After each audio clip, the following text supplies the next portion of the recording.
Hello দর্শক, আসসালামু আলাইকুম। আশা করি সকলে ভালো আছেন।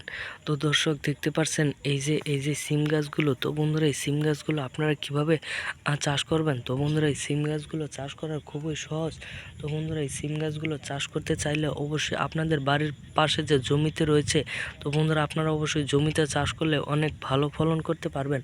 তো বন্ধুরা, দেখতেছেন এই যে এই জমি থেকে কিন্তু একটু উঁচা করে নেবেন মাটি দিয়ে। তারপরে মাটি দেওয়ার পরে আপনারা এখানে একটু দিয়ে দিবেন গরুর গোবর দিতে হলে তাহলে অবশ্যই কিন্তু আপনাদের রাসায়নিক সার হিসাবে ব্যবহার করা হয়, এবং এই গোবরটি কিন্তু রাসায়নিক সার হিসাবে ব্যবহার করা হয়।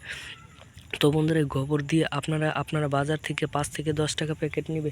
আপনারা সেই সিমের বীজগুলো কিনে আনবেন। বীজগুলো কিনে আনার পরে একটি ঝাড়ের মধ্যে 3 থেকে 4টি গাছ বীজ বুনে দিবেন। বুনে দেওয়ার পরে অবশ্যই কিছুদিনের মধ্যে আপনাদের এরকম একটি গাছ বের হয়ে যাবে। তো তারপরে আপনারা একটি সুতো দিয়ে একটি পাটখড়ির মাধ্যমে আপনারা এভাবে একটি বেঁধে দিবেন। বেঁধে দেওয়ার পরে আপনাদের গাছটি আস্তে আস্তে আরও ধীরে ধীরে বড় হয়ে যাবে। তো ধীরে ধীরে বড় হয়ে যাওয়ার পরে আপনারা এই গাছের উপর দিয়ে আপনারা একটি জাংলা দিয়ে নেবেন। জাংলা দেওয়ার পরে এই গাছগুলো আপনাদের জাংলায় উঠিয়ে দিবেন। উঠিয়ে দেওয়ার পরে আপনাদের সেই জাংলার মধ্যে আপনাদের এই সিম গাছগুলো ছড়িয়ে যাবে।